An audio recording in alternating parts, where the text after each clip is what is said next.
Hi, everyone, and thank you for joining us on tonight's stream. We're so glad to have you here. My name is Liv from the MCG team. I do our social media coordination. I have with me here today Charles Ryan. He is our wonderful COO. He's going to answer some technical questions. But the more exciting people I have are Sean Reynolds and Shauna Germain, designers for the new edition of Numenera. Later, we will also be joined by Bruce Cordell. So we have a really exciting lineup tonight. We're super excited to answer some of your questions that you've left for us on BackerKit, Reddit, the Cipher Unlimited, and social media. If you have not yet left a question and you have something you'd like to ask, go ahead and drop that on the community page here on BackerKit for the best chance that we see it and then end up getting to it. All right. With that sort of a preamble out of the way, let's jump into some of these questions. And I have a really exciting place to start off, which is from Brandon. He asks, for people new to Numenera, where is a good place to start out of the existing content to learn as much as you can about the Ninth World?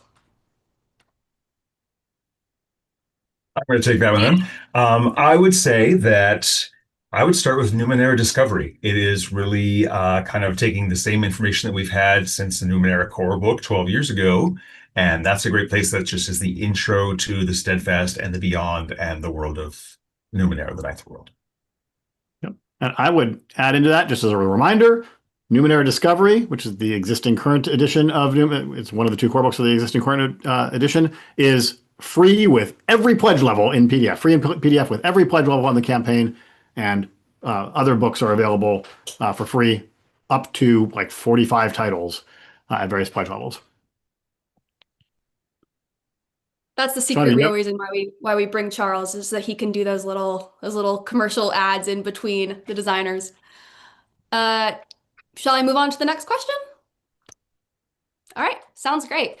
This one is by far one of the most popular. Before we were even announced the AMA, people were asking.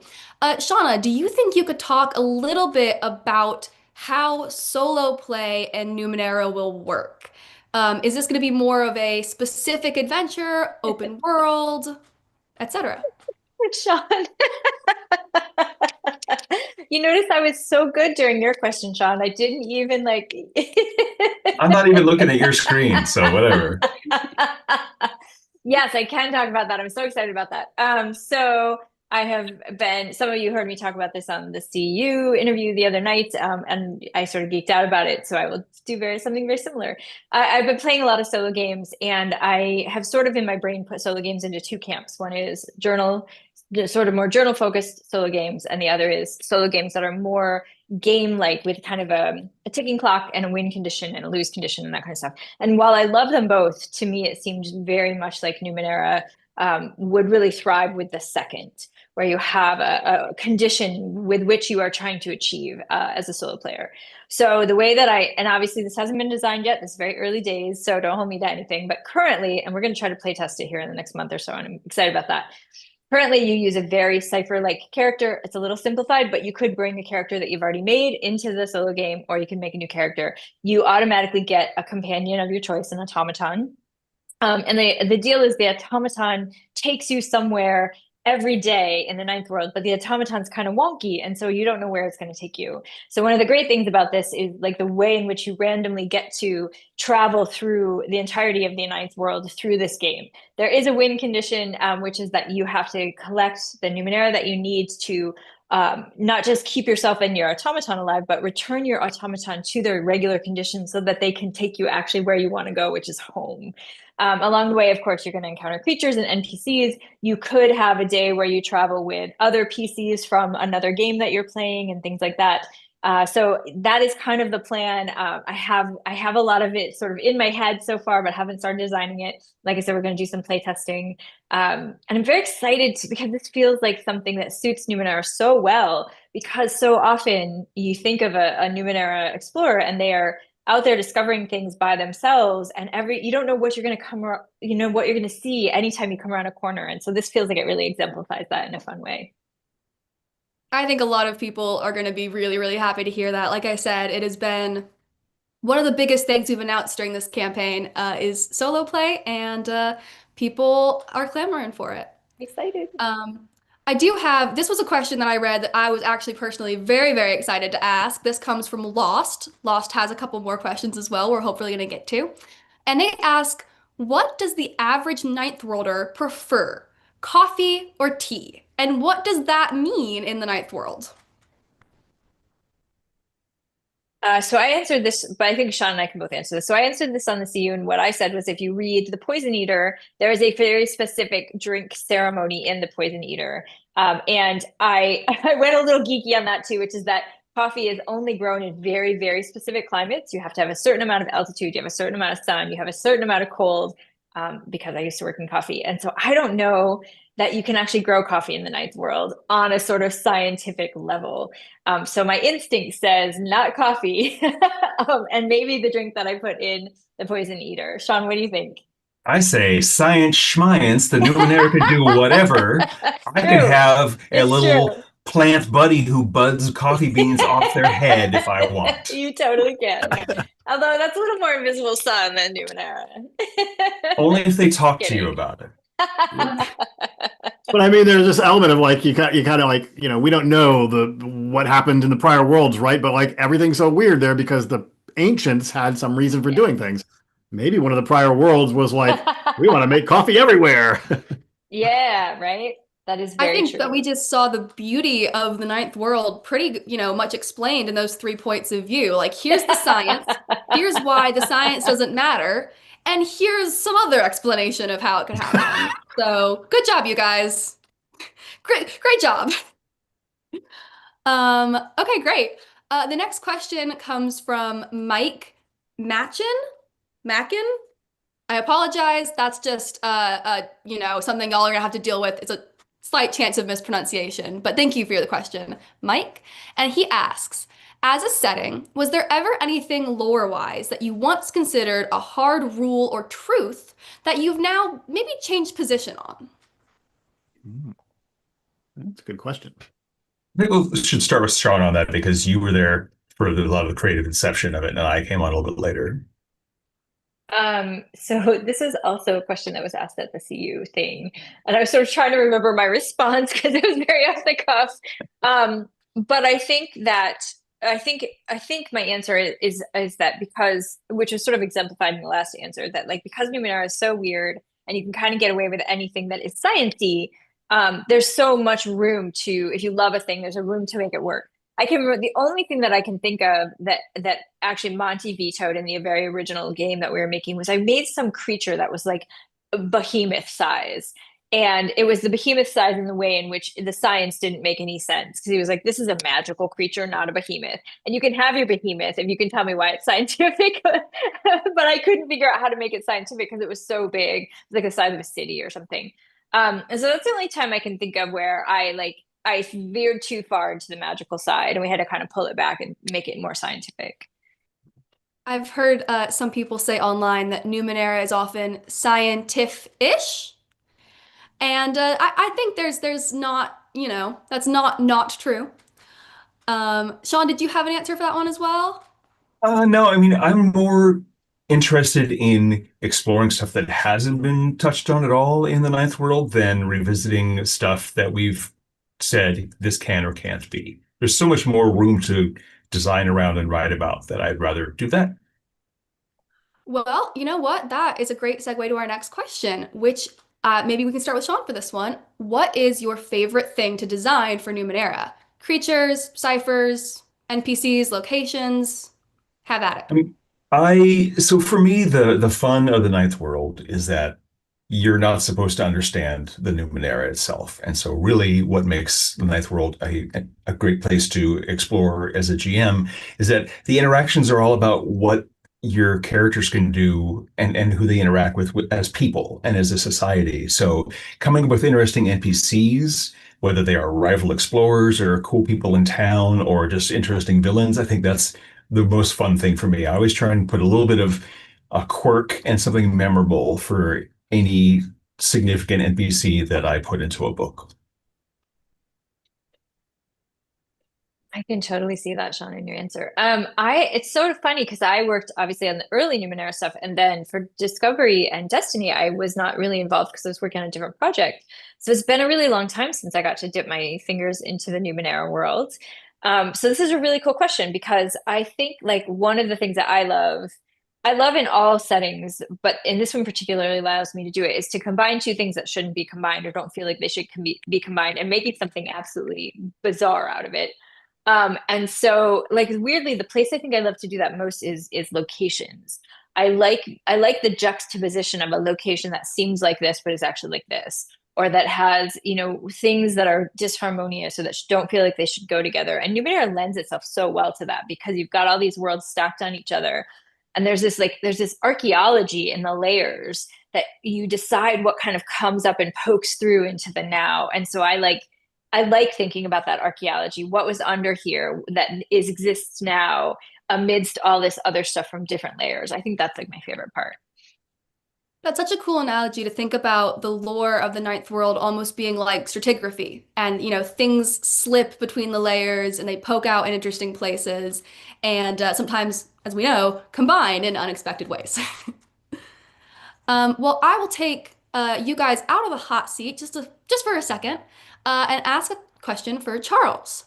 And what I would like to ask you, potentially our second most popular question, but I'm quoting specifically from SOC for this one, is Foundry going to be added to our VTT lineup?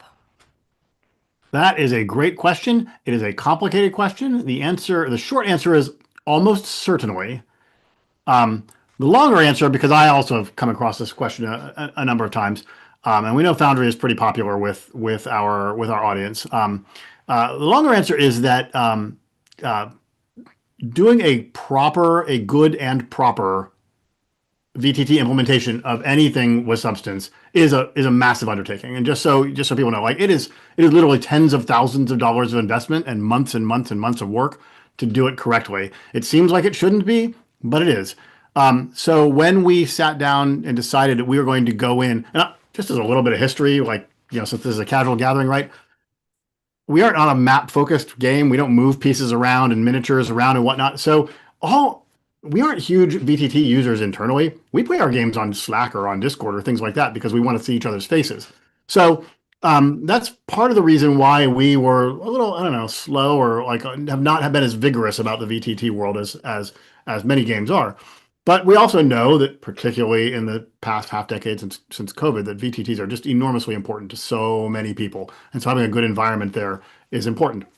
Anyway, sorry, that's a digression, but to say that as we move into this, as we move to catch up, and we're doing Indigo, we're doing Cipher, now Numenera, we've made commitments to like do it and to do it right because at MCG we don't like to half-ass things, and the amount of investment that goes into that is huge. So we have to do it in chunks. We have to start, and the reason we started with Roll20 is because it is the one that is globally the most popular, and is enormous. It's great for discovery for players that have never played a game before to go on Roll20 and find a game.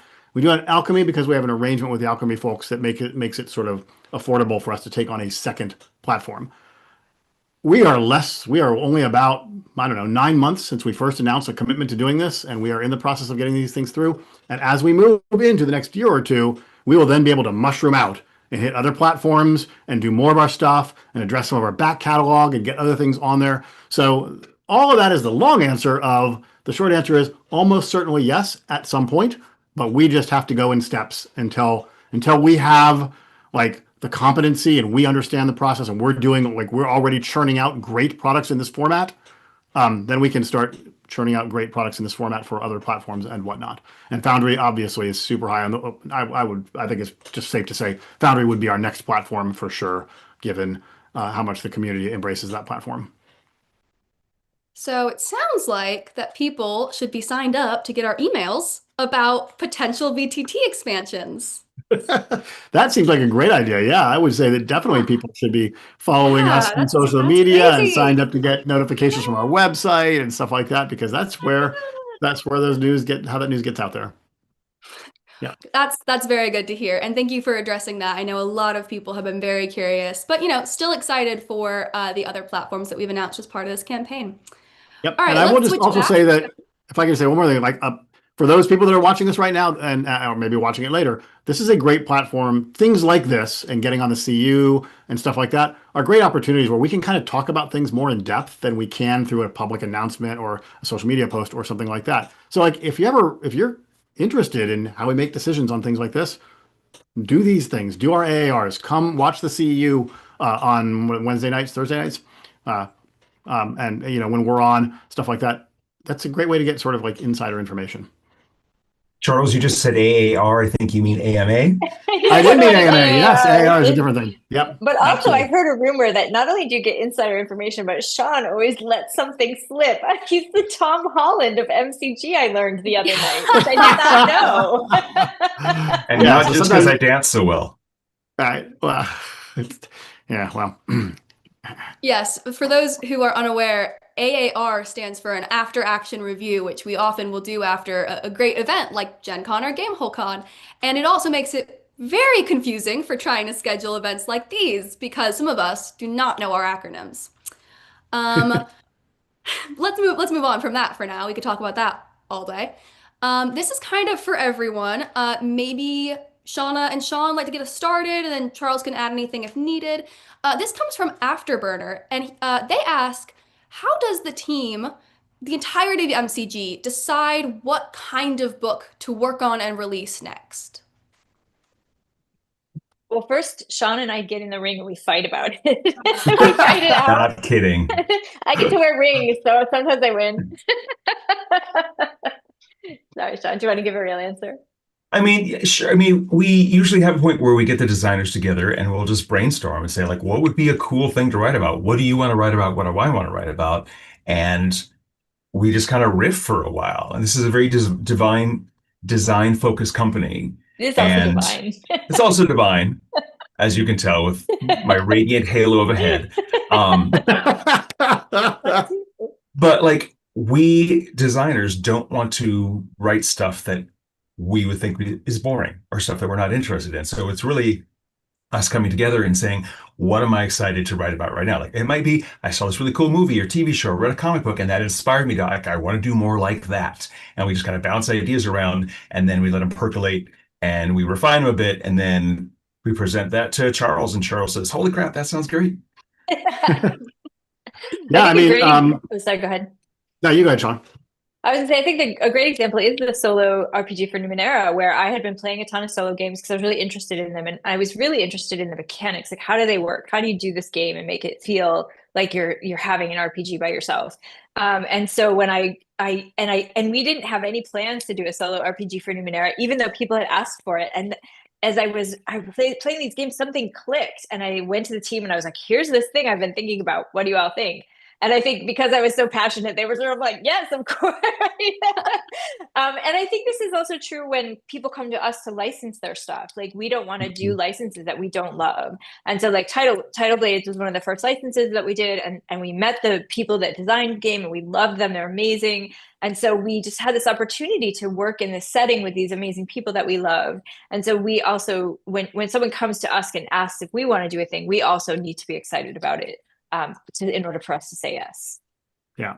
And I'll just follow that by saying, a lot of RPG publishers, I would say the bulk of all RPG publishers work very heavily with people out of house. They come up with a book that they want to make and they assign it to a freelance writer. We don't do that. Everything's in-house from our team.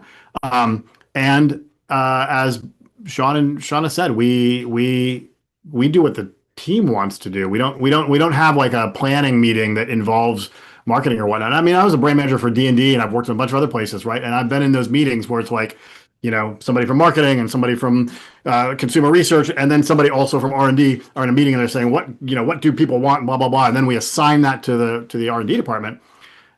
Here, it's certainly true that anybody at the team, we're a small group, and anybody can say, hey, this is a really cool idea. And we will listen, or I should say the design team will listen. But at the end of the day, they make the decisions of what game, what's good for the game, what they want to make, and so on. And then I'll just sort of follow up with what Shauna said with licenses, where we've had a couple. They often come to us through the business side of things, right? People are not usually, somebody doesn't contact MCG typically through Sean or Bruce or whatever. They come to the business side of the company and say we're interested in pitching a license to you. And so would you be interested in doing this thing? My answer is I have to go. But then we take it to the designers, and the designers sometimes are like, "Fuck yeah, I love that property." And then sometimes they're like, "Yeah, I don't know anything about that." And it could be a hot property, or it could be a small property. You get either answer either way, but that will determine like whether or not it's something we want to move forward on. So, yeah. Yeah, great answers, everyone. I would definitely, add in from even my perspective is I think we are a team that listens to each other and makes things that we are proud to make and want to make. And even I have cornered Sean at a convention and pitched a book. I'm really waiting on Space Fantasy Pirates, but that's fine. It's fine. I'm cool about it. It's fine. We're gonna talk. So, yeah, that's great to hear, and it's always exciting to get to talk about the fact that we are not only proud of our products because they look great and they are great, but we're proud of them because they're things that we wanted to make. Yeah. All right, let's do a silly one, a fun one. This comes from Adalisk, and Adalisk asks, "Do you have a standout favorite piece of Numenera art?" I don't. That's not silly. Yeah, I mean, I don't. We've got Yeah. so many books and so many great pieces of art. It's like having to choose my favorite child, but I'm like a centipede and I have 10,000 beautiful children. Ew. You couldn't have chosen like Bunny Rabbit? I'm I'm painting some really gross wormy centipede multi-leg miniatures, so that's where I went. Can we see those? Okay, they're cool. Yeah, all right. Do you have to pick one? Are they your babies? Sorry. I have Extending your opted analogy. out of this question. Well, we could zoom out a tiny bit. Maybe instead of a specific piece, are there any things about the Ninth World that you particularly love to see illustrated? Are there do you prefer the large sweeping landscapes, the beautiful intricate character art? Well, one way that Monty describes the visual appeal of Numenera is he grew up in the era of the 70s and 80s where you'd have some just weird ass science fiction novel covers and often be like, oh, there's a barbarian with a sword, but there's like a metal castle in the background and up above there's a moon, but the moon is a skull. And he's like, but then you read the book and like that's not in it. They just said artists come up with something weird, right? But Right. in Numenera, like that could really be the scene. And you're like, why is the moon suddenly a skull? And so the idea for just presenting some strange landscape that the players suddenly get to face, that's actually probably my favorite category of Numenera art. I like the ones that have like a lot of stuff going on that you don't see at first. Like I'm thinking specific, and like I think that sometimes getting that to happen and getting those juxtapositions can be really complicated with artists too. Like I was thinking about one of the pictures, one of the art, bleh, sorry, it's been a day. One of the pictures I commissioned when I was talking to Bear for Numenera was like this idea that we wanted this creature wrapped around a bunch of technology like a dragon would wrap around like a silver horde or a gold horde. And so getting the artist to realize that we didn't actually want a dragon and that we didn't actually want a gold horde and that we wanted technology and this weird ass creature that you've never seen before that looked funky and bizarre was like, it's so hard sometimes to take people out of what they know. But then we get these pieces of art that are just so cool and original and weird, and they have all these little details. I mean, you start looking, you see all these interesting juxtapositions of things that shouldn't be on the same page together, and those are probably my favorite. I love those so much. Yeah. I'm so glad to hear that those are your favorite because I write the alt text for them and they're gorgeous. I'll say that. I never thought about how hard they are to write for alt text. They are very hard to describe, but isn't that sort of Numenera? All right, I love the piece in so the piece Shauna was talking about, by the way, is the cover of Catechism of Lore. It's a fantastic piece. I really love how the light comes down on it. There's that piece that's also been circulating. We were just talking about this before the show that shows like a nano, like holding up a field, some sort of protective field in front of this big thing with tentacles and teeth and lights and stuff. And that's a really, really cool piece. I love those evocative pieces. I also really have, from the very beginning, going all the way back to Kieran Yanner's pieces early on, that were the big landscape pieces that they just looked so ancient and weathered and mysterious. And you've got the the obelisk of the water god and the amber monolith and the foundation stones and like that riverboat piece where there's like a boat, like sort of a medieval style boat, but it's moving down through a valley, but the valley is actually an upside down like Gothic structure of some sort. It's really those pieces evoke such a sense of wonder and mystery, and that's one of the things that I love the most about the Ninth World.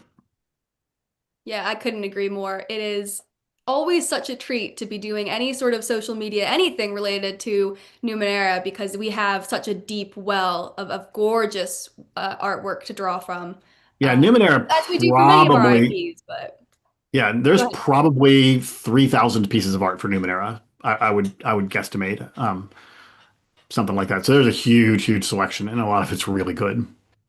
Sometimes when I need to go find a new piece for use on social media or whatever, I will go into where we keep this, and I will find pieces of Numenera art I have never seen before, and they're dated to like 2022 or 2018, and I'm like, I don't know where this came from, but it's gorgeous and it's mine now. So it is both a figurative and literal well of art. Alrighty, let's dive back into some more lore and design questions. I have this one from Salvatore. He asks, will the new lore explore more unknown regions of the Ninth World's megacontinent? I mean, yes, like we want the the setting material to be not only have the stuff that existing players are familiar with, so that people who come into Numenera now can have the same sort of like understanding and experience and awareness of the Ninth World, but we also want to have new stuff so that everybody's getting something new. We haven't decided what that is, but definitely we want to include more new things. Actually, just today I was driving home and I was thinking it'd be kind of cool if every single section that we wrote about in the Steadfast and Beyond, maybe we just snuck in an extra sentence in the middle of it saying, oh, and here's this other detail.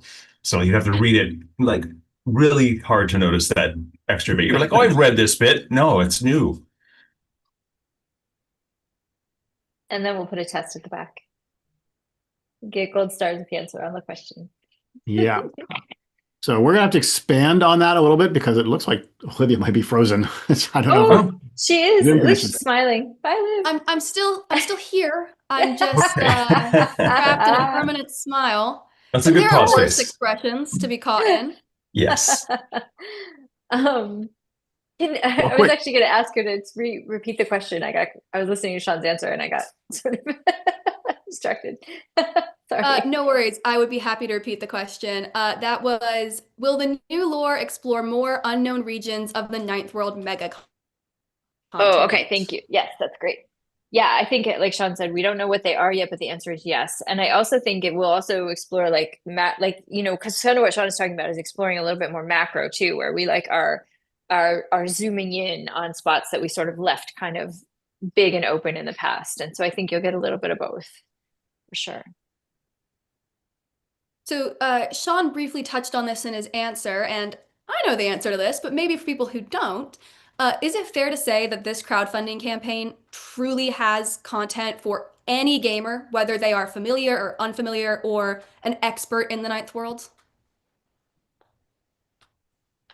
Yeah, I think so. I mean, we always try and present something new and interesting. We don't like just rehashing, copy pasting an existing thing. For example, when we did Numenera Discovery and Destiny, like we wrote an entire additional book with additional lore to cover a whole bunch more stuff. Um, yeah, I mean, we're creative people. We want to go and tap that creative muscle and keep it working. Keeps us young in the brain.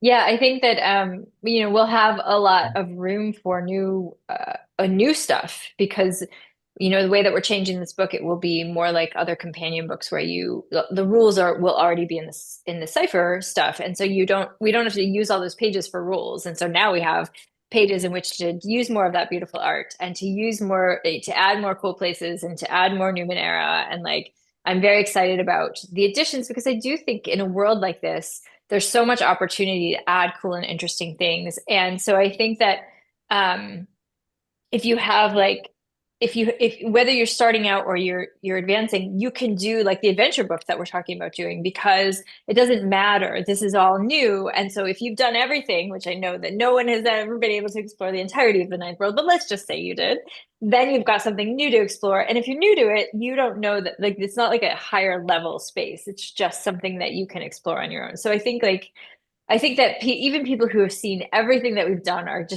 going to love the kind of new, cool creativity that we're going to bring. Yeah. And I'll point out one little thing, if you don't mind, is that Sean talked about like expanding spaces and adding more detail and stuff like that. One of the things that's really clear about this, we are not retconning anything. We're not retrofitting any stuff. So anything that's appeared in your campaign is not going to suddenly be different. It's going to be just perhaps expanded upon, but probably it's more new stuff out there rather than, expanding on, changing places you've already visited. Yeah, you're not going to open the book and go, "Oh, they blew up Key. My campaign Right. is set in Key. There's What no do I time change. do?" Yes. Right. Yeah. Fantastic. Well, we are mere mortals and require bodily functions. So in about 5 or so minutes, we will take a very short break, at which time Bruce Cordell will be joining us. So let's do a few more questions. Maybe we could try and hit some rapid fire before we have to hop off for a second. And let's start out with just real quick. Is there a new mechanic or gameplay feature that you are really excited to bring into the Ninth World? I don't know that, I mean, other obviously than the solo game, I don't know that we are yet at the space where I can answer that. Are we, Sean? Like, do you, I mean, we haven't started writing it yet, but I've been thinking about it. well, bring it. So one of the like Numenera is the foundation of the Cipher system. That's where the idea of ciphers and stuff came from. And one of the changes we made in the new Cipher is that ciphers no longer have random levels and less variability and that sort of thing, which makes me go, but part of the fun of ciphers in Numenera is they are weird and kind of unpredictable. And what I want to do is find a way to create a mechanism for players to use Numenera ciphers in cool combos. Like maybe there's just an option of if you take a cipher and you fiddle with it, you stick it on this other cipher, it'll have an extra effect, whether that's easing the attack or changing its range or just kind of randomizing it or whatever. Like I want to have ways for people to be really super creative with. Because the whole thing of the Ninth World is we are building on the past worlds, and some of the past worlds are also building on the earlier worlds. So what can we do to stick A plus B? And it isn't necessarily going to be C. It might be D, E, X, Y, or Z. We did some of that in Sir Arthur's, and I love the idea of expanding on that. That sounds super fun. I like that a lot. Yeah. Let's blow up things. Yeah. And obviously we're going to create new types for Numenera setting. And we're going to create some new foci because the CCR, the Cipher character rulebook, doesn't have a lot of the weirder things that are very, very Numenera, like emerge from the obelisk and that sort of thing. So that's another opportunity for us to take the new rules and present them with some cool updates. Like for foci, used to have one ability at tier 1, 2, and then 2 at 3, and then one at 4 or 5, and then 2 at 6. Now foci have twice as many special abilities. So we're going to have so many abilities to write for all these very Numenera focused foci. That's an awkward sentence, but that's what we're going to do. Yeah. Well, I have a question here, and this one is for Shauna. It's kind of two questions. So the first one is from Kyo Jinyeto 6228, and they ask, do mounts or pets get gameplay mechanics? And then our dear friend James Fellows has added on dinosaurs in Numenera? Okay, so this is a side note, but I've been working on predation. And yesterday I came up with the pterosaur, SOAR, that gives you wings. And I'm very excited about this. That's a side note, not related to Numenera, but I'm a geek. So I don't know, but as Sean was talking, I was thinking it would be interesting to see what it would look like. Again, no promises, we're early days. If the solo game has a companion that's an automaton, to like what could we do to make that sort of a more of a like a core ninth world element that more people have automaton. Like obviously we have some in the art, but there aren't really rules for that. But that seems like a thing that like a lot of people would have. So we wouldn't do them like, I don't think we would do them like companions where everyone has one because A, chaos, B, that's not Numenera in that way. But it would be interesting to start looking at that and pulling it apart. And what does it look like? Because of course we have character types or we have character abilities where you can have companions and stuff, but like just playing more with like making some cool automatons that are designed specifically to be companions would be kind of cool. That And I would say sounds that cool. related to that, there are things in the Cipher character rulebook that are related to having an animal companion or turning into an animal. And those animals don't necessarily have an analog in the ninth world. So if it's like, Yeah. I'm going to turn into a bear and you're like a fantasy character, well, in Numenera, what do you turn into and what does that give you? So I think that's our opportunity to say, Pesky. yes, Sesky or whatever. And so we kind of look at that like, oh, if I turn into a Yeah. Sesky or I Oh have a my Sesky God, I want to companion, turn what do into I a get? Setsky. I want Yeah. a Brendril companion. Are you kidding me? They're They're cute too. adorable. They are cute. All right. And just as a Well, complete aside, we're playtesting something else, and I am using those animal transformation rules for my character. Oh, we're making we all the are things. coming to a close of this half. I have one more question before we take a quick break. This one is very much for Sean. It is from the real Darth Dude, and they ask, "Can you spoil the one sentence to convert monster damage to cipher wounds?" I actually have that up right now because I knew someone was going to ask. And yes, the spoiler is a minor wound is anything that did 1 to 3 damage. A moderate wound is something that did 4 to 7 damage, and a major wound is something that does 8 or more damage. That's the general guideline for converting something. Right. And that's actually not truly spoiled because we've already shared that in a couple of different places. But yeah, Just don't break their heart. It's a spoiler. totally. You're the first to hear. Yeah, I'm so fired now. Yeah, but that happens every day, Sean. We've trained True. him to do it himself. Like we have hit peak fire, Sean. They got an implant in my brain that just hit a button on Slack, and I'm like, oh, I'm fired. You know what? I just said that was going to be our last question, but we've just received one that I think would be really fantastic if the two of you guys would mind answering real quick. Which And is, I think maybe. I just want to point out that after the break, Shauna's going to be gone. So if you have anything that's very Shauna specific, might be good to slip that one in too. Yeah, I've been trying to pick out the ones that I think were probably meant for Shauna, but so this question comes from Kit Flemons, and they ask, how would you introduce Numenera to kids? What you might rely on to create familiarity to grasp the concept of the game? Is there media or anything you'd recommend for that purpose? I'm only giggling because like that was the question that caused us to create No Thank You Evil. It was like Yeah. people were trying to turn Numenera into a kids game, and we were like, okay, let's do this, and we made No Thank You Evil. Yeah, I think that like Numenera is a very dark kind of grown-up game, not as dark and grown-up as some of the other games that we make, but certainly in that middle space. But I also think kids get weird, like they just inherently understand what weird is. And so I Mhm. think if you can like just sort of steer them slightly away from the sort of more adult aspects and allow them to play in the sandbox of the weird that is Numenera, like the rules are grokkable.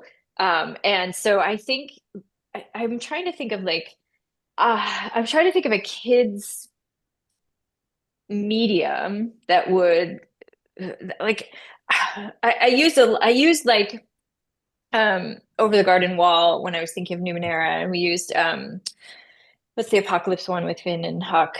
Not Huck. Adventure Time. Adventure Time. Adventure Time. We use Adventure Time because those are kind of cross those streams a little bit. Sean, can you think of anything that's like kid specific or Charles?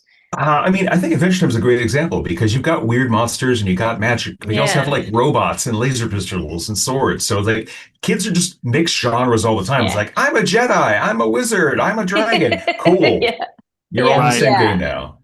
yeah. Right. I mean, I Adventure do Time is a think good that one. a core Numenera vibe is that ultimately this is science fantasy with the science, right? There's no actual magic, there's no undead, there's no things that are truly supernatural in Numenera. So you might have to be a little bit of flexible on that when you play with Yeah, a kid who's like just throwing stuff out there.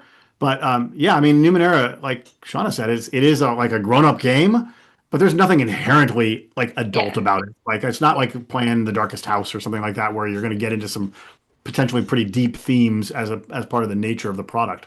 So I wonder if perhaps maybe a show like Gravity Falls might Gravity have Falls some is a of good that one. techno magic weird that is already a kids show. That was yeah. just the first thing that came to my mind. Yep. Okay, Yeah. awesome. Do we have any last notes before we take our quick break? Everyone feeling good? All right, great. Thank you. Uh, so Shauna will be heading out, and we'll be Replaced joined, by Bruce. replaced by Bruce. It'd be really funny if we hadn't said anything and Bruce came on and we just totally continued as if Shauna. He's That wearing would a be blonde amazing. wig. Yeah. Yes. Right. Oh, please do that and send me a screen cap. I would love that. Thank you, everyone. Yeah, thank you Yeah. for joining for the first half. We'll be back in just a few minutes. Cool, cool.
Hi, everyone. Welcome back.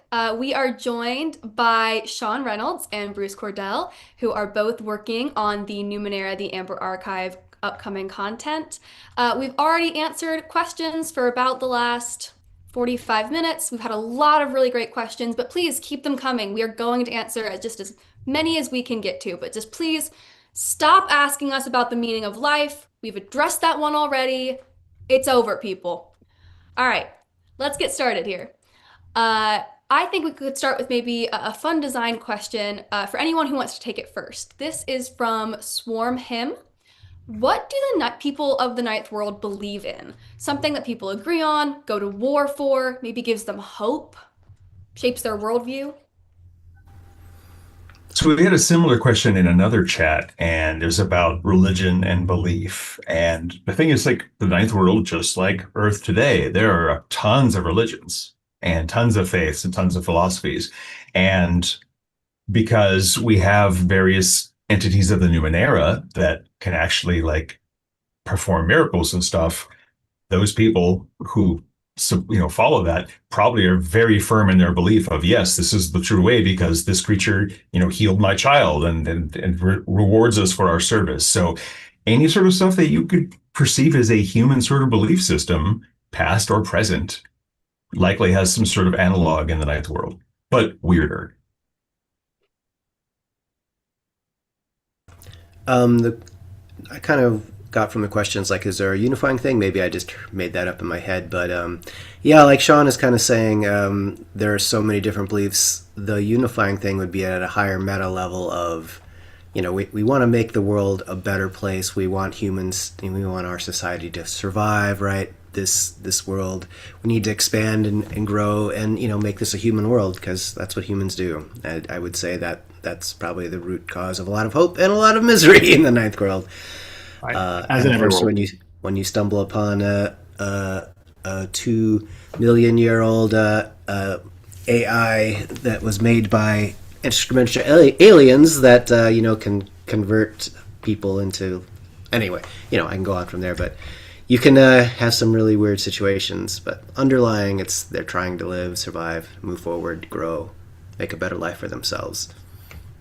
Yeah.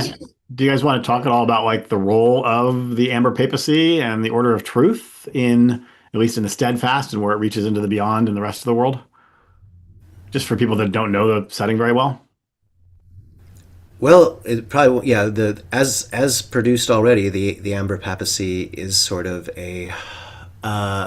it's like a religion, but it's a religion based on the Numenera, right? It's based on the magic of the prior world, so it's a weird sort of fusion of both technology and magic and faith, and it holds a lot of sway with a lot of people. Like spectacle and awe can get you a long way, and I'm sure people in the ninth world see like these. Well, there's spectacle and awe all around you in the environment. Just look at the amber obelisk. Thank you. Yeah, so they could just tap into that very easily and have power, and hopefully are doing good. There's a lot of little chapters out there helping people in the small villages whose name is escaping me right now, the small villages, the claves and yeah. We have an entire book, Priests of the Aeons, that's about the Aeon priests and what their missions are, and their various like small factions and different philosophies within that organization. And which you could get as a PDF as part of one of the backer levels. Thank you, Sean. Thank you. I feel like we've trained you well. All right, speaking of being shameless, Raven X99 Carl asks, I just got my annual bonus. Should I invest it in mutual funds or go all in physical for Numenera? I think what you should do is dollar cost average that bonus into the stock market. Put a little in every month. Maybe do half half Numenera. But it's wise to don't dump it all once in the stock market at once. Dollar cost average, and you'll get your best return on that kind of money. And of course, no load, mutual fund, or some sort of a basket of funds. Don't buy one single stock. You're getting it here first. Real financial advice from MCG. Speaking of financial advice, BackerKit does have a pay over time feature. So if that all-in physical pledge is looking a bit more than when you want to put in all at once, you can actually pay that in 4 installments instead of just the 1. That's my shameless bit. I would also just sort of point out, as Bruce says, that there's an awful lot of ways that you can look at investments, annuities, equities, and stuff like that. But, in troubled times, such as these, uncertain times, people often move to the physical assets, the commodities, gold, silver, things like that. And I will just point out that books are a physical asset. I've never seen my Numenera collection take a dip just because the market did. There you go. We are a sure bet, baby. Okay, let's focus here, gentlemen. 401ks of the Ninth World is the one project. That's the next book. Less Um, spicy than Sex in the Ninth World. Charlie asks, genre is key in Cipher. Where does Numenera fall in the idea of genre? Is Numenera a genre? And Robert Bobbert then points out that Numenera is actually 10 genres in a trench coat, but maybe we have a more nuanced take. I mean, any genre is a place for you to create your own setting, right? Then that setting might have elements of different genre, as the trench coat comment indicated. And so, Numenera is a setting, and obviously there's sci-fi and fantasy high up there. However you want to look at it, right? People of the Ninth World see these things, and it's like it's magic. But we love to think about the weird technology which we can't understand that these other civilizations brought into it. So it's a combination of all these things. I mean, I think Numenera is definitely, in terms of writing it, it's presented as its own genre, just so we could say, yeah, you know what? Spacecraft operation is probably not a skill that you would have access to as a Numenera character. Unless your GM is doing something weird, we're immediately going to go out into space. So we will set some parameters that'll help the GM and the players come to an understanding when they start a campaign. Speaking of spacecraft operation, I see that you have a picture there that's Into the Night. Yes. One of those early Numenera expansions. Yeah, my Numenera group that I play with online, they are on the moon right now. And they're very surprised with what the hell's going on there. That's awesome. Yeah, and the piece behind you there, Bruce, we actually talked about in the first half about how this is a really fun game, making them like duck and weave to show off their backgrounds. Yeah, Well, that was one. I called out that particular piece as one of my favorites from the new chunk of art that we're coming out with that we have shown so far for Amber Art, the Amber Archive campaign. Yeah, it's gorgeous. I found this question very interesting. The My Rimbod asks, how do the rules of Numenera support the discovery aspect of the setting? What do you actually discover if the weirdness is inherently unexplainable? Well, you're always discovering new situations, really, and you're discovering novel experiences for your character and for you as the player. And every time you experience something novel and new, you get dopamine, right? So that's your discovery itself is what you're discovering. The benefits of finding out new things, finding new NPCs, finding those new situations NPCs are in, the locations, which are, like we were just talking about, how great some of these images are. Every time you come to a new location, there's an opportunity to just be wowed and appreciate how great, what a new place is. That's what I think. Yeah, just because it's inexplicable doesn't mean it's not wondrous and worthy of awe. And when you discover it, you have a reaction to that. Yeah, and Is there also something to be useful. I was gonna say also useful, right? Like a lot of adventures in the Ninth World might come from the ways elements of the Ninth World are interacting. If something from a prior world is affecting people, or I think about the Shade Walker, this town that gets up and moves, and you may never know why that happens. Like that's part of the flavor, but you still are like discovering what are the mechanisms it works, what's happening, what's causing this, how you can interact with it, and stuff.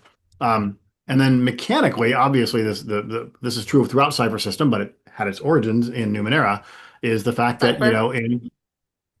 sorry, you're right, Cipher, not the Cipher system, has its origins in Numenera. Is the way you advance your characters. You advance your characters not by fighting monsters and taking treasure, but by going out and discovering things. So mechanically, the game, like in the most literal sense, rewards exploration as opposed to just murder hoboing.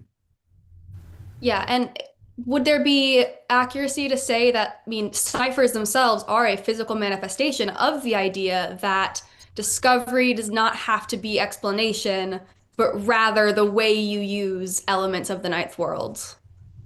Yeah. Once you can divorce yourself as a designer anyway, because I kind of came in it from a different point of view early on, 13, 14, however many years ago. Divorce yourself from the idea that I have to know how it works myself. then it's like, oh, so much. It opens the world so much wider, right? Because of course I don't know how this alien technology from different civilizations work. I just have to describe why it's weird. Yeah. Right. And you could look at something like the movie Inception. They don't explain how the technology that lets you go into dreams and stuff works, but it's making a really cool story. Yeah. Yeah. Yeah, and Absolutely. you also the other thing you there's the question of how it works, but also the question of like why it was there, right? Like the discovery is about how it's impacting the world as it is now, and what could be done about that if it's negative or if you want to take more of it as positive or whatever. But like why the ancients built it, why some prior civilization built this thing 200 million years ago, it's unknowable and nobody needs to know it, right? It's not what the story is about. So I'm going to pivot just slightly to talk about what is actually necessary to play Numenera. So Charles, in a one word, maybe two word answer, could you please tell Byler Embil how necessary is the Cipher GM's guide to run Numenera? I'm actually not the best person to answer that. That probably is a Sean and Bruce question, but my slightly less educated answer would be you don't need it, but probably it won't be long before you wish you had it, just because it would make your life easier and better. But I'll pass that over to Sean and Bruce. Did you say is the GM guide? Yes. Oh Yes. yeah, you don't need it. Yeah. If you're a Like, GM, you might want it. yeah, there's sections of the GM guide that talk about like running RPGs in general and like some quirks of running Cipher in particular. But the Numenera book, the new core book, will talk about how to run Numenera. So you won't need that to run the game system. But as Drew said, having that information might save you the trouble of having to learn it on your own. Yeah, and if you want So, advice on like how to create a cipher monster or creature to encounter, like you'll find lots of things in that book as a GM that you'll find useful. Yeah. Yeah, well, there's more creatures in there. Specifically, a bunch more creatures. There'll be a bunch more artifacts, actual stuff you could use for your Mhm. Numenera game or adapt. Yeah.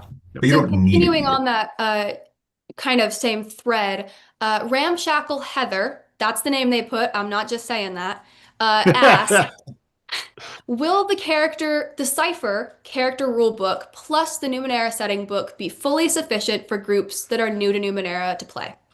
Oh yeah. Yes. Yeah. Yes. Right. Short answer. Short answer. And then this is actually the question that I had actually kind of intended for Charles. I apologize. I mixed it up. Ramshackle Leather also asks, will the Cipher GM guide be made available in PDF as an add-on for this campaign?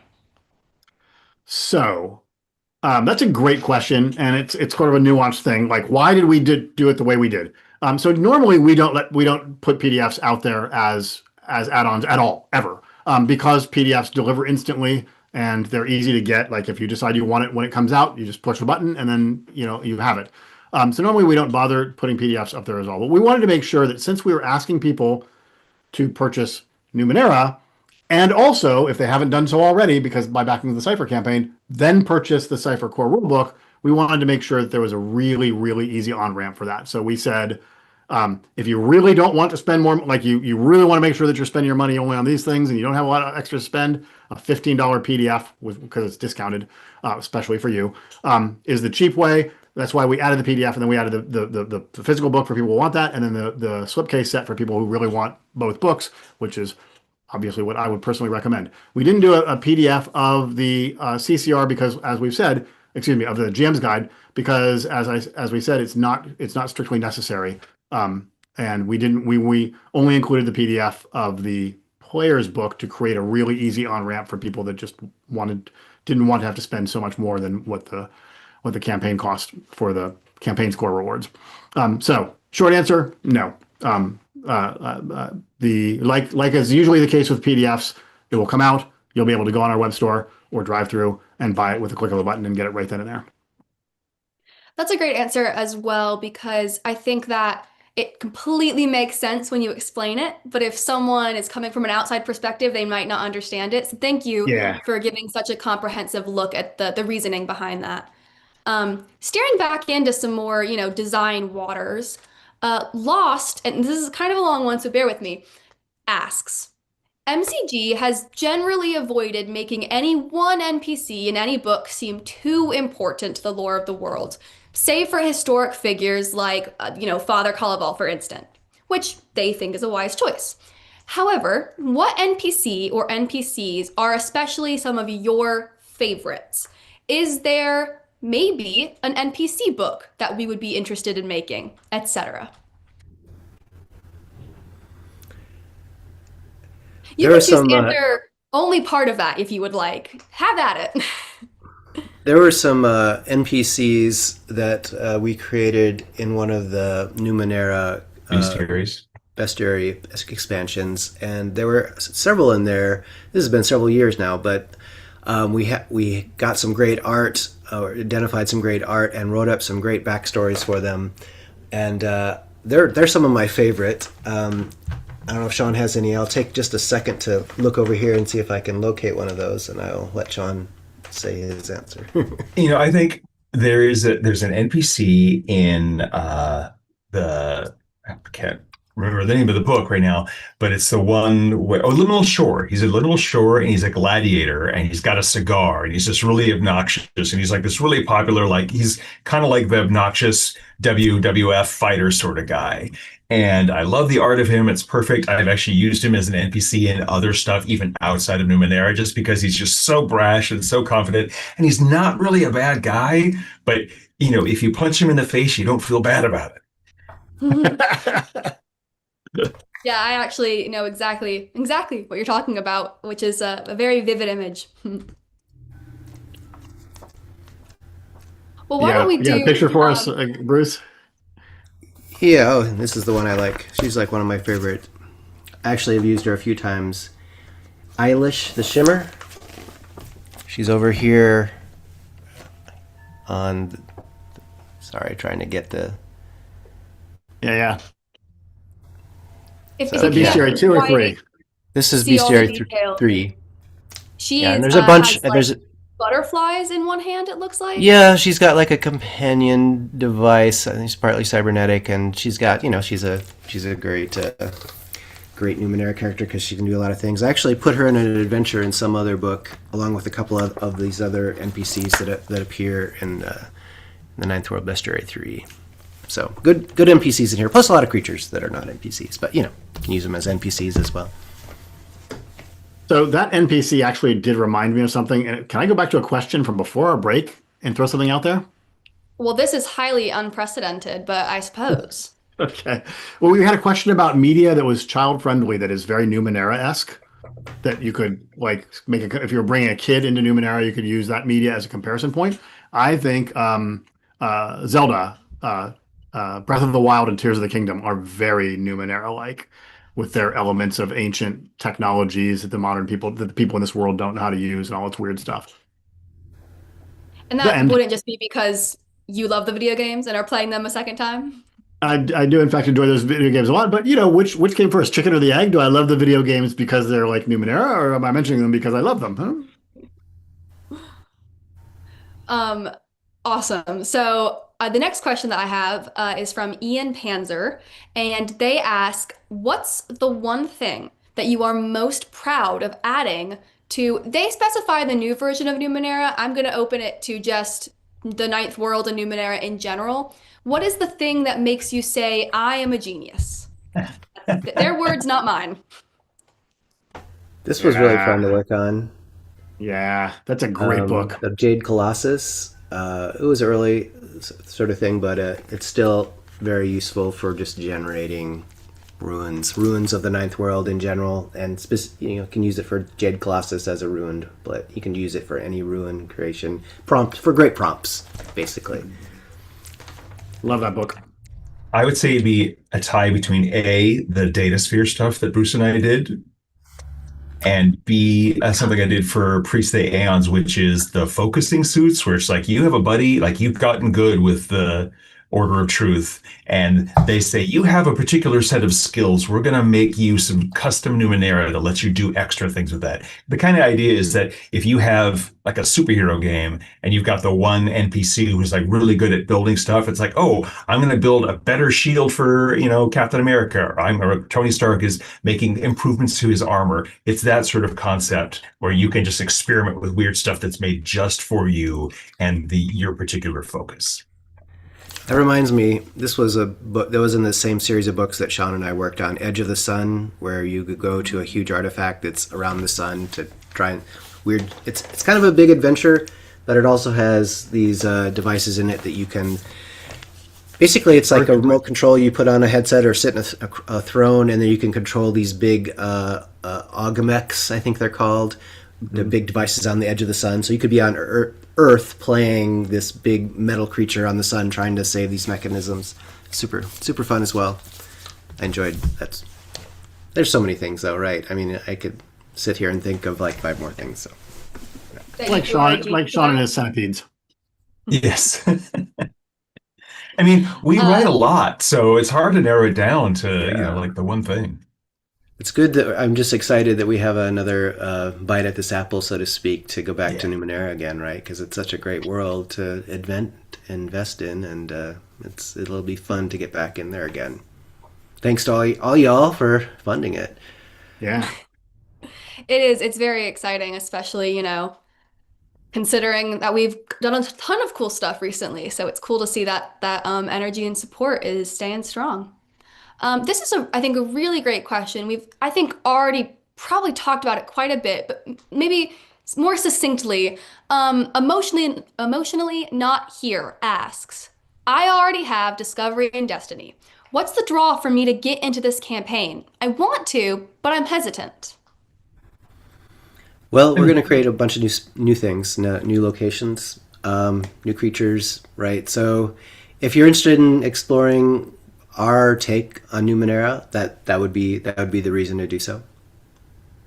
I don't know if that's satisfying, but we're excited to work on it. We're excited to put out some new things and have you enjoy it a whole new way with a whole new through whole new lenses. I mean, there's going to be new adventures and new source material. So if that isn't appealing to you, then I guess you're good to go on your hundreds of Numenera products you already have, and that's fine. Enjoy the ninth world, like we love it. There's a lot of great stuff in those books. We are planning to make an incredible amount of very cool physical items with this campaign. We're making a dust jacket, we're making dice, we're bringing back the Numenera shins, we are creating an explorer's pack.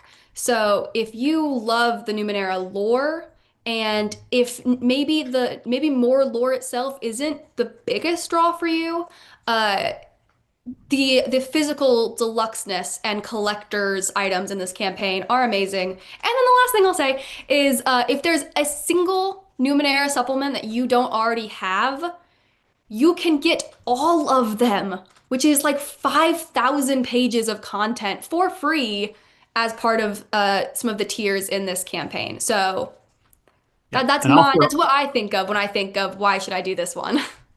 Yeah, and I'll throw in one more thing that it basically expands on what Bruce said about the content that we're making for it, which is that maybe you look at the core book and you say, well, it's Numenera, I've got Numenera, I don't need that. But Catechism of Lore, 100% new. Tales from the Amber Archive, 100% new. Beasts of the Amber Archive, probably pretty close to 100% new. Might be revisiting some of the classic stuff, but like the other books that surround the core book, even if you look at that and say, well, it's 50% new, or it's 70% new, or it's 30% new, but that's not enough for me. The other books, and by the time you're backing at a level where you get all those books, it's almost like getting that core book for free. They alone, if you want more stuff, they alone are worth it. Is one of those things that you just mentioned the solo game? No, you didn't even mention the solo game. Yep. Do it for that. I'm very. I mean, look at that. Forward to that. We have 4 members of the team here from design and marketing, and we are forgetting even some of the cool new things coming out. There's really so many cool things to talk about. Yeah. And I'm not just saying that. I mean, Sean, you're about to show off your awesome Discovery of Destiny book bag. Yes, the messenger bag. I use this Uh-huh. for my games that I'm running away from my house. This lets me throw my laptop and a couple of supplements and some dice just in case my players forget it. This is just a wonderful little thing. Yeah. Yay! Now that's not from this campaign, to be really clear, No. but we Okay. are making other cool things from that campaign. That's actually from Discovery and Destiny, which was 2017. Yeah. And I was literally out and about today with my laptop in a bag just like that. I've been using it ever since 2017. It's a Yep. really So good thing. fun fact about that is that when we go to a convention like Gamehole Con, both of them will have their exact same bag. And sometimes, in case you did not know, Charles here is my father. And sometimes he will ask me to retrieve an item from his bag, which means I have rummaged through Sean's belongings Oh no. many times. And hey, It's true. normally What have you I won't found? expose you. Tell us. I won't expose you, but normally I get to an item where I'm like, this is not my father's bag. Again, we're usually weird miniatures. I have stuck my hand into some weird minis. Yep. Yeah. All right, great. So this question comes from Emmanuel Pabst. They ask, have you ever used Numenera or Cipher to play Star Wars? And even if you haven't, do you think that those could be good settings to play Star Wars? Yes? Charles is I was gonna say, excited. like we did this adventure at Gen Con way back when, like 2016 or something like that. There was a multi-team adventure where you're infiltrating an enemy base, and it was really cool because different tables were playing together, they interact and whatnot. And we've also played that adventure at home where we just did it without the multi groups. But that was, you know, it was very much a Star like if you could play that adventure, you could play Star Wars. There was nothing about it that really said it. It was that style of sort of science fiction space opera Yeah. game. Nominally, it was set in the Strange Recursion, which is supposed to be an homage to Star Wars. Yeah. So Monty has been GMing games regularly for playtest purposes, and just a couple weeks ago we wrapped up a ripped off Star Wars ripped off file off the serial number game, very Star Wars ish. It wasn't Star Wars, but it was right next door, right adjacent to it, and that was super And fun. and not only that, like one of the things about Cipher that I love as a somebody who's been GMing since 1979, that is its enormous flexibility, and I love the way that it treats the narrative aspect and character arcs and development and stuff like that. I love all that aspect of it. But I play all kinds of games, and I have run Masks and Nyarlathotep for Call of Cthulhu, like that's a mega campaign under Cipher. I've run standalone Paranoia adventures under Cipher, right? So like if there's a game out there that you like to play, and you want to run it in a Cipher, do it. If there's a world you want to use, do it. It's really, really easy. And the other thing is it's super easy to convert anything into Cipher because at the end of the day with Cipher, how hard is it on a scale of 1 to 10? If you can answer that, you've made a conversion. I ran the original Tomb of Horrors module for my old high school group with Cipher. That was because Wow. they didn't, they were like, oh, well, whatever these rules are, it's fine. So Right. I feel Especially like since they're probably dead within not the first 16 minutes. I feel like between Numenera, Cipher, The Strange, and maybe Into the Night or The Stars Are Fire, you would have a great foundation from any of those to run a good Star Wars game. Let's do, I have an interesting question here. This is from Aravit. They ask, have you ever watched any streams or live plays of Numenera? And do you have favorite streams or shows? You're muted, John. Um, Of course, that's so on the one bingo time. card. If you're Yeah. playing bingo, you're muted, Sean. Middle Yep. space. Also, you're fired, Sean. Um, I don't really watch Charles stream has to be. shows, so I not haven't me. But watched. I haven't watched the one big one that has made D&D very big. Critical Role. I haven't. I have never even watched that. So yeah, yeah. it's not something I do. But there have been a lot of really good stream shows for Numenera out there, and I personally have streamed Numenera one shots. Right, they're out there. Yeah, yeah, but I haven't Yeah, watched them. Like, I think I'm tempted just to be like, oh, they should have used this rule. It's like my game designer brain won't let go. Like, no, it should be eased by 2 steps. I don't want to be critical of people Yeah. using the rules incorrectly. Yeah. One con of the fact that we are a remote company, we don't commute into an office, is that I think a lot of people listen to things like live plays and those sorts of shows on commutes.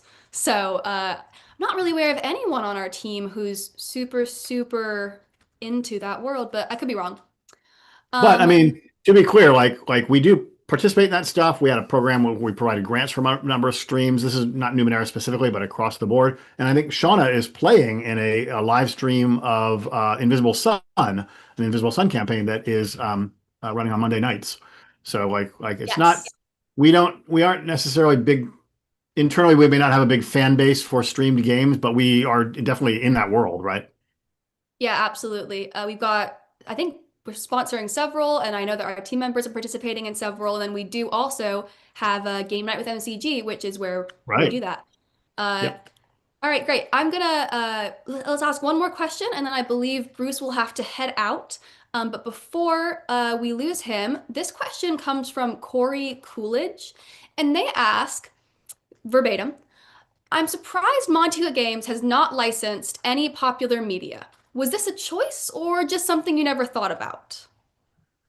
I Popular mean, media, more popular than the Magnus Archives or Old Gods of or Old Appalachia, or Gods or Tidal Right. Blades. Yeah, I think I'm not sure what their definition of popular media is, or maybe they're just not operating in the same space. And again, our fandom has a lot of niches. Like someone who's not Right. into horror wouldn't know about Magnus Archives, for example. Right. And every single show I go to, including the Gamma Expo trade show that I was just at last week, we will get people to come up and they pick up Old Gods of Appalachia and they'll be like, this is really cool. What is it? And yeah, yeah, like, that's so true. These are yeah. niche popular media, so But I would imagine that. Well, Charles probably has the better answer than I do, so I'll just shut up. Oh, no, Bruce. What I was going to say, if something we all loved came down the line and was made available to us, we would totally do it, right? Right. But sometimes those things don't, link up. Yeah, this Or really does. some other game company will be like, we would have loved to have done that, but Yeah, and this goes back to the question we asked in the first chunk of this, which was how we decide what books to make or whatnot. And we talked a lot about how we make the things that the design team wants to make, right? And when licenses become available, we ask that we take them to the design team and say, is this something we would want that we would be interested in doing? And sometimes the answer is yes, and sometimes the answer is no. But also, and again, related to all that, what the design team wants to make is while we do love working in properties that exist, like, for example, Old Gods or Magnus or Tidal Blaze or whatnot, because we love that property and we love building on that world and being in that world. Also, we started this company to make the things we want to make, right? We are producers of stuff and not just producers in stuff. Charles, I'm actually going to cut you off right there because I know we Okay. lose Bruce in just about a minute, but I have just received a really great question for you. This comes from Mon Kern. Trying to get players to play The Strange. Do you have a good, quick elevator pitch? I would say that if you want to get your players to play the strange, just say, imagine, imagine going into one of your favorite one of your favorite fictional settings and being able to create a character that takes on the form and the function and become a character in that of your favorite fiction. And you can go from Star Wars to an old historical Frankenstein universe into a horror universe, and you can but all this whole thing is not separated, right? It's all one big quilt, one big full context of things, because the Earth is connected to all this, and the things that live in these fictional recursions, as they're called, can come back out and take a notice on the Earth. And there's things beyond that, this dark energy network called the Strange, which things even more old and more horrible, planetivores and such things wander, which you could protect the Earth from. This is not an elevator pitch, I realize. I've just gone off the deep end. If I were sitting at my computer and writing, it would take like 30 minutes to write this perfect elevator pitch, but I'm just spitting off the top of my head, so I apologize for that. I think it was perfect. I think it was great. What I like to say for The Strange is, like, if you're a GM and you're kind of struggling with coming up with an idea for an adventure, and you're like, oh, I'm going to use this cool Star Trek episode as the idea for this adventure, and your players figure it out. And they're like, oh, this is that Star Trek episode. But if you're using the strange, you can be like, yes, because we are in the Star Trek recursion and you're literally playing through the events of that and it's happening. We do the same thing with like, why do horror characters always kind of repeat the same sort of things? Like, yes, you are playing through Friday the 13th, part one, and that's why this is so familiar to you. Yeah. Bruce is like, that's not really what the strange is, but Well, I always like to make sure it doesn't exactly. Hopefully, it's not exactly, but in a Sure. recursion, like where Friday the 13th exists, is that Jason? Is that the Yeah. one where Jason might become awakened again to gain the spark and realize that he's not just a Right. bit player? He might be like, there's a wider world out there, and he's coming into the real world. That's what I like about the strange, when things get more real and cross recursion access. And just to build on this non-elevator pitch, let's not, because of what Bruce just said, let's not forget the part about how here on Earth there's this X-Files element, and also it's almost like a spy element, like where there are organizations that are like either trying to take advantage or protect the Earth or whatnot, and they're all doing shit. So it's a super cool setting. I ran a strange campaign for quite a time. Well, that was a fantastic question, I think, to leave off for Bruce. And I believe he will be heading out now, but don't everyone else go anywhere because the three of us will still be here. Thanks everyone for listening to me talk and inviting me into onto your computer screen. But yeah, I'm gonna take off. And thank you, Olivia, so much for putting this together and talking to us and bringing us the questions. thanks, Bruce. Bye, Bruce. Bye, Bruce. All right, awesome. Before we keep going, I just want to jump back super quickly and just say to Corey Coolidge, who asked about the licensing popular media, this is a more casual format of conversation. So we did tease you a little bit, but we really appreciate you asking your question. Again, like we said, we do have some very niche, but popularly niche media. So all in good humor. Thank you so much for participating. Yeah, and And mea culpa, like let me point out, I didn't know what Old Gods of Appalachia was before they came to us as a potential licensee. And that's I something really, there. in my heart of hearts, thought you were about to blame the two of us. I didn't do anything. I didn't say anything. No, that would get me fired either way. Sean gets fired, bingo card. Okay, awesome. So we have a couple more minutes of hanging out here with you guys. And these are slightly more technical campaign questions that are for both of you guys, really. The first one I would like to start out with comes from Chris Tavares. Chris asks, MCG has generally been a well-oiled machine, shipping crowdfunding campaign rewards one right after another right on time. However, in this latest batch, it seems like a bunch of stuff is backed up. What's going on, and do we have updated schedules? Yes. So I'll take that if you don't mind, Sean. So we live in really weird times, as you may have noticed. So things can vary. There can be a lot of different reasons. Let me just show you something here. This is the darkest woods. This is the darkest woods, and I'll show the front for people who don't know what I was just trying to show off the weight of it. Like it's like a telephone book, right? And the app, we've completely rebuilt that. So like in the darkest woods, we're getting this out. It's just about to ship.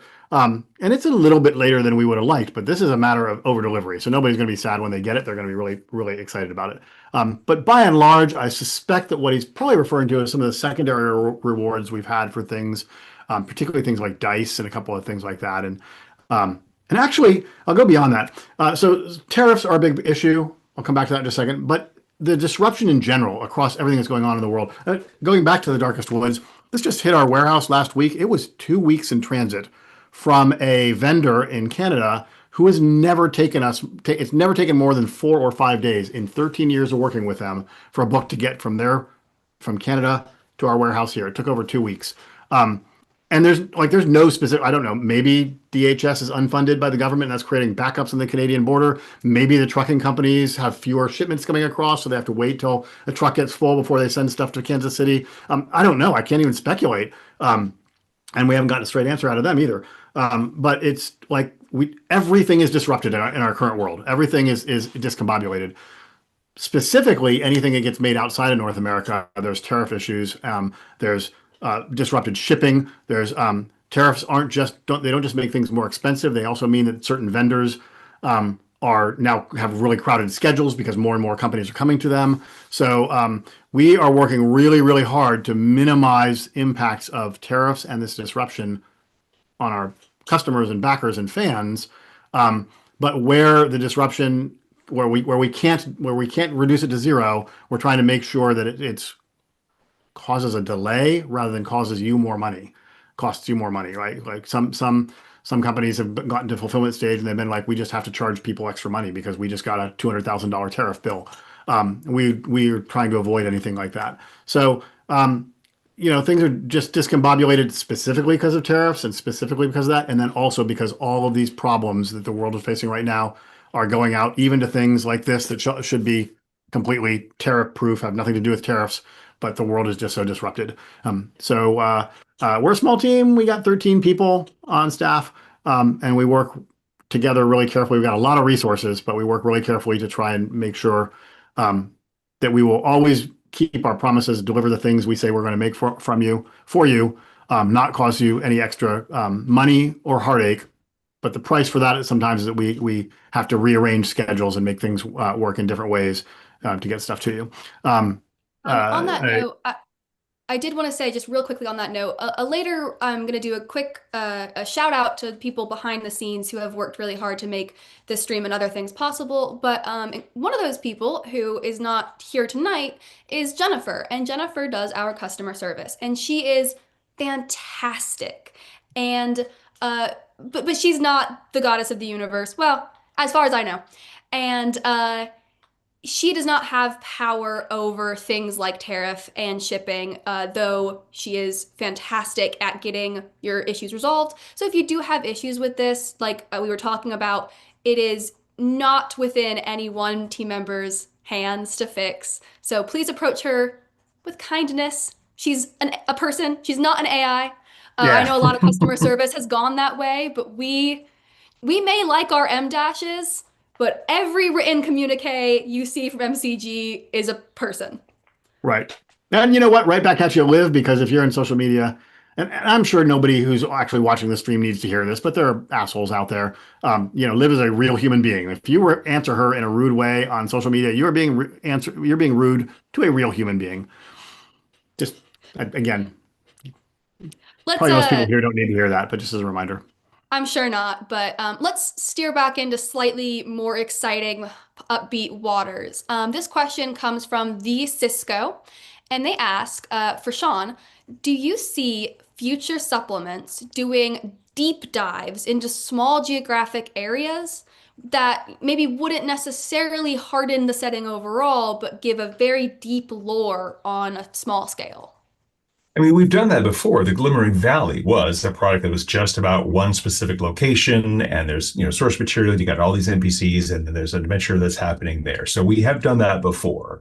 Liminal Shore is another one where it's this region in this strange new place, and it's very radically different than the rest of the Ninth World. And we talk about its weirdness and its NPCs. So yes, we have totally done that. Ideally, we will continue doing more Numenera projects in the future. I do want to point out that us doing the Amber Archive is like the first Numenera specific crowdfunding we've done in something like, 5 years, Charles? Yeah. I want to say at least 4 years. So, sometimes it takes a while for us to come around to it again, but, we love Numenera. And so even if, you get a little bit of a gap between a new Numenera product and the last one, we're always thinking about it. Awesome. I have a couple more questions here before we wrap up for the evening. First one is sort of from two different people, both Nevros and Hyacinth ask, will there be an official Numenera character builder or Numenera content on the Cipher character builder? So that is a fantastic question. And I cannot answer it definitively because we are working on the new Cipher tools suite even as we speak. As a matter of fact, I had a meeting on it today that I was not able to attend, so I had to reschedule for another couple of days. You're going to see a whole new, character builder that reflects all of Cipher, and we think it is very likely that Numenera, and for that matter, Predation and the Strange, which are two other settings that we've already committed to making, are likely to be in there. However, I can't make that guarantee at this moment. So consider that a directional yes, but not 100% guaranteed. Soft yes. Soft yes. A soft yes. Thank you. Great. Emperor Provis asks, this is actually about a Cipher, but they are asking when we should be expecting early access for the GM guide. Do we have any information I for that? don't have a specific answer to that, but it has been through editing, and so I would think it would be relatively soon. Yeah, I think it's right around the Awesome. corner. It's my understanding. And then another early access question from Emmanuel. Will the Numenera early access contain guidelines to converting existing material to the new rules? Charles, is there early access as part of the Amber Archive crowdfund? Yeah, I think so. Okay. Yeah, Um, it forced me to change gears at like on a moment's notice. well, I got to keep you I on can your string this toes. answer along. Yeah. Yes, absolutely, yes. Early access, yes. Okay.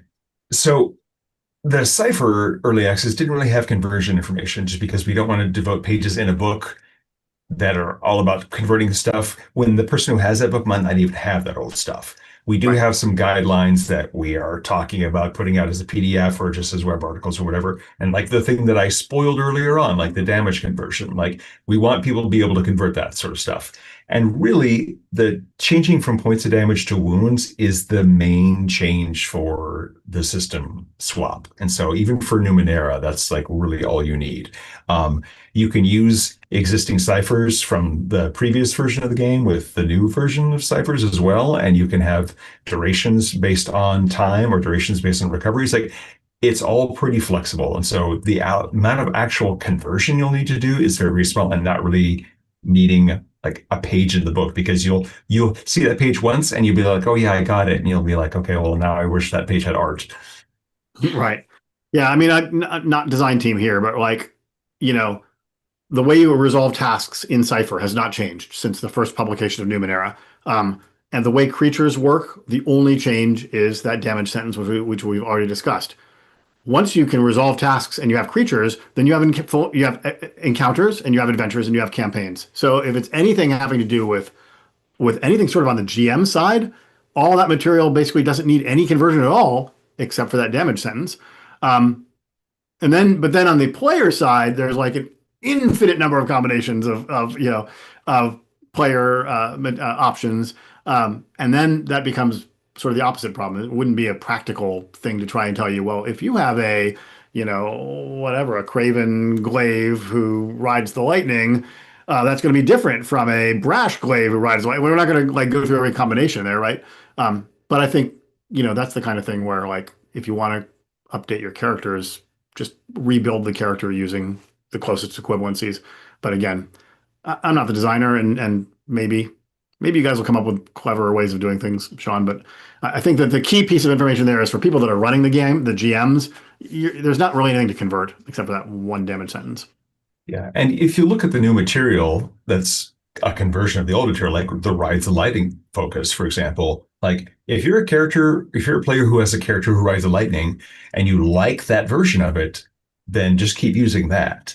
But if you see the new stuff and you're like, oh, I do like that I get an extra ability here, and I like this tier 3 ability that's not available in the original Numenera, then take that ability and stick it on your character. Or do a full conversion. Like you could just plug and play and switch pieces out very, very easily. Yeah. All right, I have one last question for you guys, and then we will wrap up, considering we are, already 15 minutes over where we had planned, but we were just having such a good time chatting. This question is from James Fellows, our dear friend, Hey, and James. he asks, how far in advance do we plan our upcoming projects? How far in advance does our pipeline extend for what we know we're going to make in the future? Hey, Charles, you want to take the first stab at that? Sure. The product pipeline from beginning of work is very roughly, it varies from product to product, a year. Now, core books and things like that are going to be Uh, substantially longer, but Sorry, it was project, so less individual product and more like the Numenera crowdfunding campaign, the Cipher gotcha. campaign. Mhm. How far do we know what we're doing So that makes sense, but it does tie in a little bit though, right? Because like with Cipher, we'll typically run a campaign to crowdfund like a year out, but with Cipher, an Invisible Sun is another really great example. Design work was like we were way deep in that a long time before we crowdfunded, um, because it has such a long lead time, and so then it was a matter of the design process is going like this. When do we want to crowdfund it? So that we would be 9, 10, 12 months out from the release. When would be the right time for that? But other projects, sometimes it's much more, I don't know, I don't want to say spur of the moment because like I said, even the process of making the project takes a year. But I would say that if you're really talking about planning our crowdfunding campaigns, I would say that we always absolutely know what our next one's going to be. We have a pretty darn good idea of what the one after that's going to be, and we have a plan for what the one after that will be, and then we have a hopper of ideas, mostly on the designs in Monty's head and in the design We team's have head about what concept will, of a plan. yeah, a concept of a plan for what might be, a 2028 plan, for example, if we're talking about right now. So Which so I will yeah, I would point say. out that we often, almost always, announce our next crowdfunding campaign at the end of the current one. So if you're very curious about what we're doing next, you should stay tuned. Although I will also, and you should stay tuned because there'll be a lot more information. Because our next campaign is very, very quick and it's tied into a larger program, specifically Mega Dungeon Month. We actually did announce that back in December True. as an aberration of our normal plan, the Spoil way my we fun. normally do things. Yeah, I know.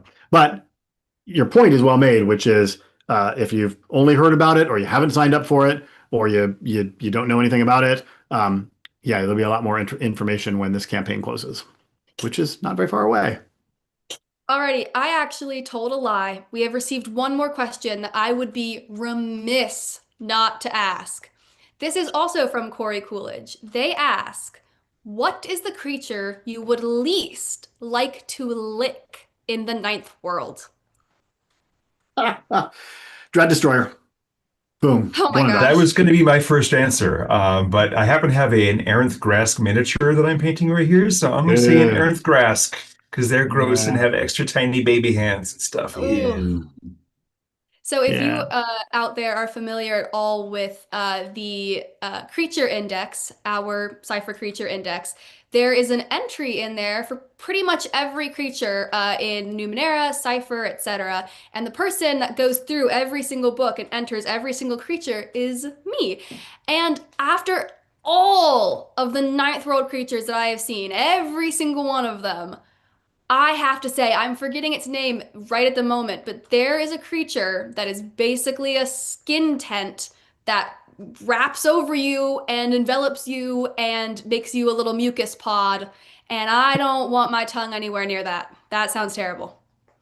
Yeah, I know the one you're talking about. I can't think of it either, but yeah, and I would just point out to Liv, she doesn't do the data entry. If you look in the creature index, which is, by the way, super useful tool, And it will free. give you like a one sentence summation of the creature. And Olivia wrote every single one of those for whatever it is, 1,800 creatures or something stupid like that. So yeah, she knows our creature catalog well. It's a pretty fun job. Sometimes it's kind of hard to pare down 3 paragraphs of genuinely interesting information into a one sentence blurb. But all right.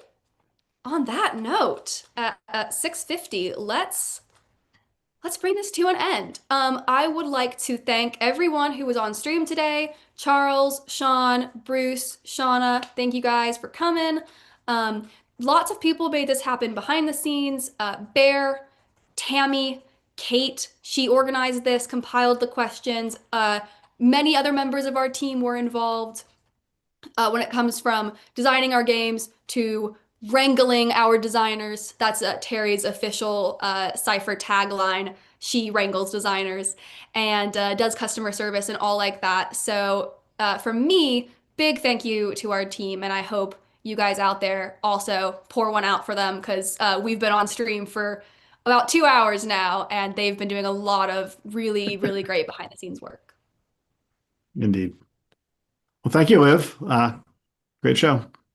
Yeah, thank you everyone for joining us. And Thank you. make sure don't miss Sean and Bruce on the Cipher Unlimited tomorrow night, because while we did answer, I think about 90% of your questions, I am going to pass along the unanswered ones to the CU guys. So if your question was not answered tonight, maybe tomorrow night. Yep. And I got one last suggestion.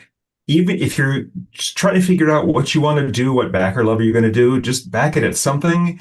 Even after the campaign closes, you can still adjust your pledge. Right. So just get in there now while it's still open. Right. And we are just minutes away from ticking over to the 48-hour mark. This campaign is coming to its close. Get in on it now and spread the word. Tell your friends. All right. Thank you, everyone, and Thanks, have a nice everyone. evening. Thanks. Bye-bye. Bye.